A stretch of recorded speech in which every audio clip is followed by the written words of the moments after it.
Did you know that you might be living a lie? One that you created yourself? Yes, you. The life you live today is not a reflection of the world around you. It's a result of an invisible program that was installed in your mind without your permission. When you look in the mirror, you see a body. But what truly runs your life is the image you carry deep within your mind. So let me ask you something. How many times have you tried to change your life only to end up right back where you started? How many eating plans have you begun? How many online courses have you paid for? How often have you said, "This time it's for real," and then everything crumbled? Do you know why? Because you were trying to change your actions without changing the image that controls those actions. There is a silent force guiding your life, whether you're aware of it or not. It doesn't shout or push. It gently pulls you day by day back to the same old place. No matter how hard you try to change the outside, it pulls you inward to what's familiar. That force is your self-image. It's the story you believe about who you are. It doesn't matter what others say about you, or even what you consciously wish for yourself. What truly shapes your life is what you feel deep inside to be true about who you are. Picture this: someone who feels poor inside, even if they earn what would be roughly $5,000 a month. Do you know what they do? They spend compulsively, let opportunities slip away, turn down great deals out of fear, and end up right back where they began. It's like having an invisible rubber band tied around your ankle. You can run as fast as you can, but it snaps you back, always to the same place. That internal image acts like a thermostat. Think of a thermostat set to 68 degrees. If the room heats up, the system cools it down. If it gets too cold, the heater kicks in, but it always returns to the preset temperature.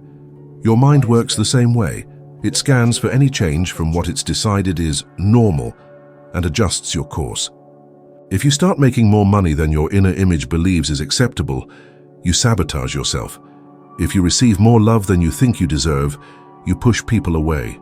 If your body becomes fitter than the one you imagine having, you gain the weight back, because your self-image sets your comfort zone, and everything that doesn't match that gets rejected. I've seen this happen to thousands of people, and it happened to me too. I used to be one of those kids who always got failing grades in school. When I tried harder, my grades would improve a little. But you know what happened in the next quarter? Everything dropped again. Because deep inside, I still saw myself as dumb. I truly believed I couldn't do better. No one ever told me that I was fighting a battle against my own self-image. And that's the saddest part, because people really do try to change. They follow strict diets, invest in training programs. Some move to new cities, end relationships, switch careers. But they forget, the mind remains unchanged. And that mind, that image, that will pull everything back to what feels familiar. Have you noticed how some people live stuck in a loop? They keep suffering for the same reasons again and again. People who lose weight and gain it back, make money and go broke, fall in love, and then sabotage it. That's not coincidence, that's programming. And the strangest part is, this image isn't even real. It's built on false information, remarks from teachers, family criticisms, unfair comparisons, painful experiences, all gathered during childhood and never questioned. You simply accepted it. People who grew up hearing that money is evil now feel guilty when they begin to succeed. People who were called ugly as children now hide, self-sabotage, and feel ashamed, even though they're beautiful. The mind doesn't care about the truth. It clings to what's familiar. That's why you need to change the image, not the mirror. Have you ever looked at yourself in the mirror after losing weight and still thought, "I feel fat"? That's your internal image at work. And if it doesn't change, your body will change again, but in reverse. Take Oprah Winfrey, for example. For years, she struggled with her weight. She tried every diet you can imagine. She lost dozens of pounds and gained it all back. It wasn't until she changed the way she saw herself as a powerful, influential woman who deserved health and balance that her journey transformed. She stopped trying to fix her body and started healing her mind. And that's when real results appeared. Now compare that with someone like Elvis Presley, a man of undeniable talent. But his self-image was distorted. Despite being adored across the globe, He carried deep inner insecurities, and those insecurities ate away at his health, his career, and eventually his life. External success wasn't enough to shift his internal beliefs. That's the key point. Changing your environment isn't enough. You must transform your inner world. And that doesn't happen overnight. It's a journey. It takes repetition, visualization, emotional reinforcement. You have to begin seeing yourself as the person you want to become. If you want to be wealthy, see yourself as wealthy. If you want to be healthy, see yourself as healthy. Feel it. Imagine how you walk, talk, breathe, dress, decide. Turn it into a habit. Now I want to challenge you. For the next 7 days, every morning and every night, close your eyes for 2 minutes and picture your best version. Not as a far-off dream. See yourself not in a distant future, but in your current reality. Picture yourself smiling, at peace, thriving, feeling truly loved. Then declare it with a strong and clear voice. I am so happy and grateful now that I am living as the best version of myself, in complete fulfillment, with abundance and freedom. At first, your mind may resist, but if you persist, it will eventually accept it. And when that happens, everything around you will begin to shift, because the image you hold within doesn't just shape what you attract, it defines who you are. So here's the real question. Will you continue being who the world conditioned you to believe you are? Or will you decide to become who you were born to be? The choice is entirely yours. Have you noticed how some things just keep happening the same way in your life? Like there's an invisible path of events pulling you back, no matter how hard you try to escape. That's what we call a paradigm. Understanding this was one of the biggest breakthroughs I ever had. Paradigms are sets of beliefs and habits rooted deep in your subconscious that control your behavior without you even noticing. You didn't choose them. They were passed down to you, absorbed over time since you were a baby. Ideas about money, health, love, success, and spirituality, all planted in your mind like a computer program. But now, that program is running your entire life, every single part of it. If you stop to think, most people live under an invisible ceiling. They work hard, dedicate themselves, search for answers, read books, watch motivational videos, but always end up stuck in the same place. They say things like, "It feels like I take 1 step forward and 2 steps back." And I say, it's not just a feeling, it's exactly what's happening. Because the paradigm inside their mind is set to maintain their life at a specific level, and it doesn't want to change. I've seen this happen my entire life, especially with salespeople. A manager can predict almost exactly how much each team member will sell next month. It's not guessing. It's a pattern. Each salesperson is programmed to perform within the range that their paradigm allows. If they try to exceed it, they self-sabotage. If they fall below it, they hustle to recover. But in the end, they always end up at the same place. And this isn't just about sales. It happens to athletes, to artists, to couples, to business owners. A paradigm is like an autopilot set to a certain destination. You may veer off course temporarily, but your internal system will do everything it can to pull you back to the old path, just like a plane set to land in Paris. Even if wind pushes it off course, the system will correct its direction, again and again, until it reaches the intended destination. Now imagine someone with a scarcity paradigm. From childhood, they heard that money is hard to earn, that wealthy people are dishonest, that you have to work yourself to the bone just to survive. These ideas wrote a code into their subconscious, and now that code controls the boundaries of their life. Even if they make more money, they spend it all. Even if they have a great idea, they doubt themselves. Even if someone offers an opportunity, they hesitate and miss it, because the paradigm won't let them break beyond the limit of lack. And here's the heartbreaking part. Most people have no idea they're being controlled. They think they're unlucky, that the problem is the government, the economy, their boss, or their partner. But the real obstacle is the silent programming operating inside them. Even worse, they blame themselves. They feel ashamed, frustrated, angry at their own reflection. when the truth is, they're just acting under the influence of something they were never taught how to change. I remember a man who came to one of my trainings. He was around 60 years old, a real estate broker. He told me, "Bob, I've earned over $2 million in my career, but I've never had more than $20,000 in my bank account at once." And I told him, "Because your paradigm is programmed to keep you right there." He looked at me as if I had read his soul, because it was true. It was like he had an invisible anchor pulling him down every time he tried to rise.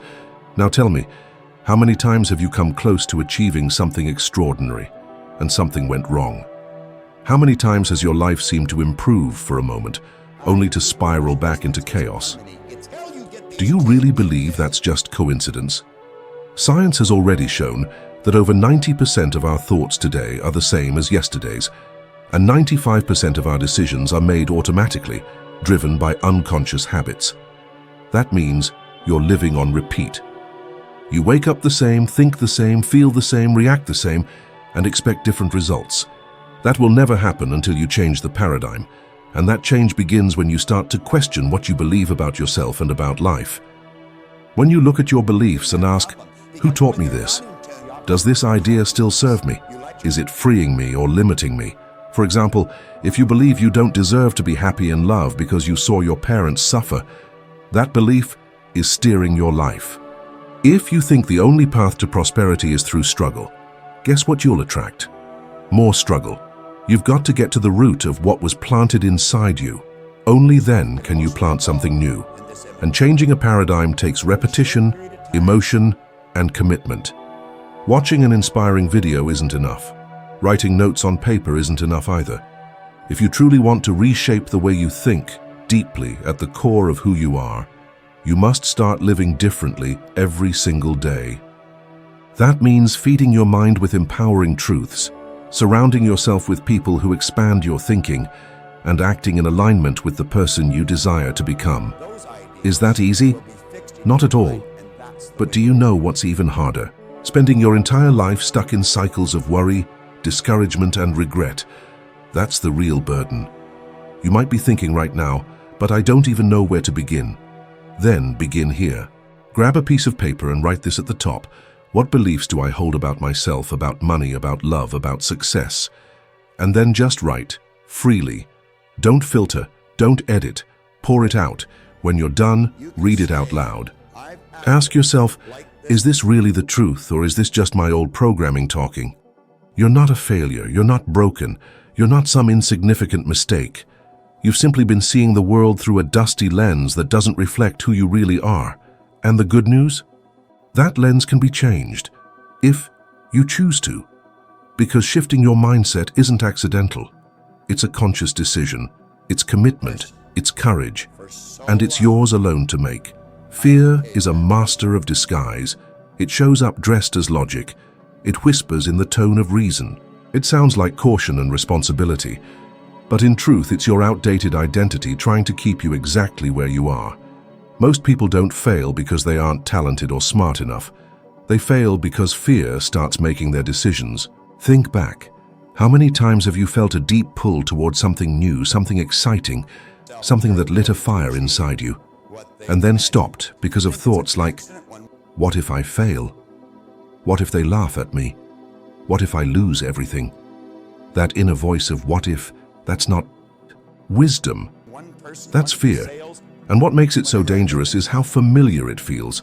So familiar, in fact, that you don't even question whether it's your voice or your fears. I lived that way for decades. I doubted myself, even while teaching about success, abundance, and personal power. Every time I thought about sharing this message with the world, a voice would say, "Who do you think you are?" For a long time, I believed that voice. Until one day, I realized it wasn't my conscience. It was fear wearing my voice like a mask. And fear doesn't always scream. Sometimes it whispers sweetly, "Not yet, let's wait a bit, just one more class, just one more certificate." And you keep studying, keep preparing, but never actually start. That's how people spend a lifetime getting ready and never really living. Here's what science tells us. The brain reacts to rejection the same way it does to physical pain. In other words, When you're afraid of being judged, criticized, or turned down, your brain feels it like a punch in the face. No wonder we avoid risk, stay silent, and struggle to ask for what we need. But here's the truth. Fear is a shadow of something that hasn't happened. It's a projection, a memory, a guess, not reality, and you can rewrite that script completely. I remember working with a woman who dreamed of opening a small cake business. Her recipes were amazing, customers were ready, and she loved what she did. But she kept saying, "Oh, what if I mess up? What if people think I'm a joke?" So I asked her, "But what if you succeed? What if this becomes the best decision of your life?" She stared at me like the thought had never even crossed her mind. That's what fear does. It blinds you to half the picture. Now think back. How many chances have you missed because of fear? How many times did you bite your tongue when you had something powerful to say? How often did you settle for less than you deserved because it felt safer than asking for more? The saddest part, fear doesn't actually protect you. It traps you. It wraps you in stories, excuses, old wounds, and builds a prison out of invisible walls. And the door, it's always been unlocked. You've had the key in your hand all along, you just haven't used it yet. I remember being invited to speak at a huge conference in the United States. The room was packed with thousands of people and industry leaders. I had spoken many times before, but this time, fear hit me hard. I nearly backed out, but then I heard a voice inside me say, "Remember who you are. Remember what you've already overcome."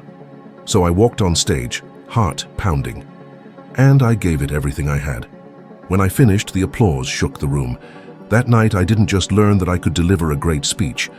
I learned that fear had been lying to me, again. Fear says, wait until you're fearless to act. But the real secret is this: you act despite fear. And the more you act, the smaller that fear becomes. So if you're truly ready to break this cycle, here's a challenge. Choose one thing you've been avoiding. It could be sending that message, making that call, posting that video, asking for the raise you know you deserve. Choose just one, and do it within the next 24 hours. Don't overthink it, just do it. Because every time you take action in the face of fear, you teach your mind, I'm the one in charge. And over time, fear may still show up, but it won't be the one making your decisions anymore. And that, my friend, is when your life starts to change. That's when you finally get to say, I am the author of my life. One day you'll look back and realize that the only thing that ever stood in your way was a story you kept telling yourself, a story you finally found the courage to rewrite. Most people go through life as if they're on trial before an invisible jury. They wake up, get dressed, speak, work, and even choose their relationships not based on what they truly feel, but on what they believe others will approve of. They end up trapped in roles they never chose, acting out scripts they never wrote. And at the end of the day, they look at themselves and feel an emptiness, as if something's missing, and something really is. What's missing is authenticity. What's missing is the courage to be who you truly are. Have you ever said yes when deep down every part of you was screaming no? Have you ever stayed in a place your soul begged you to leave, just so no one would be disappointed? How many times have you swallowed your words, buried your dreams, ignored your own desires, just to keep the peace, to avoid judgment, to not look selfish? Society trained us to do that. Since we were little, we've heard things like, don't do that, what will people think? A polite child doesn't speak like that. Tone it down. That doesn't suit you. And slowly, we start reshaping ourselves. We compress our souls to fit the mold others have built for us. But there comes a moment when you just can't anymore. A moment when you look in the mirror and don't recognize who you've become. Oscar Wilde once said, selfishness is not living as one wishes to live. It is asking others to live as one wishes to live. And that's exactly what happens every single day. People label you, pressure you, limit you, and expect you to thank them for it. They expect you to smile, to accept, to fit in. But I'm telling you right now, you weren't born to fit in, you were born to expand. And your expansion begins the moment you decide you're no longer going to live for others. The moment you say, from now on, I choose for myself. Not out of rebellion, not out of pride, but out of truth, because you finally realize your life only has meaning when it's lived your way. I know this from experience. When I started talking about mindset, abundance, inner image, I got a lot of criticism. People said it was nonsense, that it didn't change anything, that it was the talk of a lunatic. I lost friends, people stopped believing in me. But do you know what I gained? Freedom.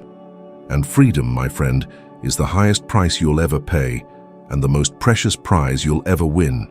The freedom to say no to what hurts you. The freedom to say yes to what lights you up. The freedom to change your path when your heart calls for it. The freedom to reinvent yourself as many times as necessary, without asking for anyone's permission. Now look, I'm not saying it's going to be easy. You will scare people when you stop pleasing everyone. You will make others uncomfortable when you start to shine. You will disappoint those who only valued the role you were playing. But you know what? Those people never truly loved you. They loved the version of you that fit their expectations, not your essence. And you don't owe them your life. A lot of people ask me, Bob, what's the first step to changing your life? And I always give the same answer. Own who you are, with every part of your truth. Because if you don't have the courage to be authentic, what's the point of success? What good is conquering the world if you lose yourself in the process? You've seen it. People who became rich and famous reached the top and still felt empty inside. Take Robin Williams, for example, one of the greatest minds in comedy, loved by millions, admired, awarded, and yet he suffered in silence. Because even with all the fame, he still carried battles he never had the space to share. He made the world laugh, but couldn't hold on to his own joy. That's not failure. That's the cost of living a life that isn't fully yours, and that cost can be fatal. So now I'm inviting you to make a choice. You don't need to change your whole life overnight, but start small. Choose one part of your life where you haven't been honest with yourself. Maybe it's your job, your relationship, your friendships, even the way you dress or speak. And ask yourself, does this reflect who I am? Does this honor me? Is this what I want? Or just what's expected of me? If the answer is no, then you've just found your starting point. Don't ignore that. You have one life, one chance, and every second spent pretending to be someone else is one less second you live as yourself. So choose, not because the world is ready to accept you, but because you're finally ready to accept yourself. And when that happens, when you stop asking for permission to live your truth, everything starts to fall into place. That's when the magic happens. Because the universe doesn't align with masks, it aligns with your soul.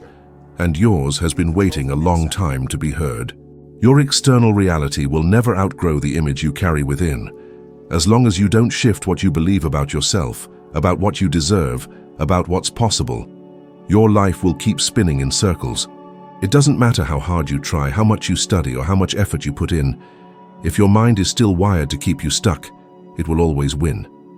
But now that you truly understand this, you hold the key to turn it all around, and no one can take that from you. So if you're ready to take another step, if you want to climb one level higher in your growth and become even just 1% better than who you are right now, go ahead and watch the next video showing up here on the screen. It's going to stretch your awareness and prepare you for what's next. Thank you so much for walking this path with me. I'll see you there.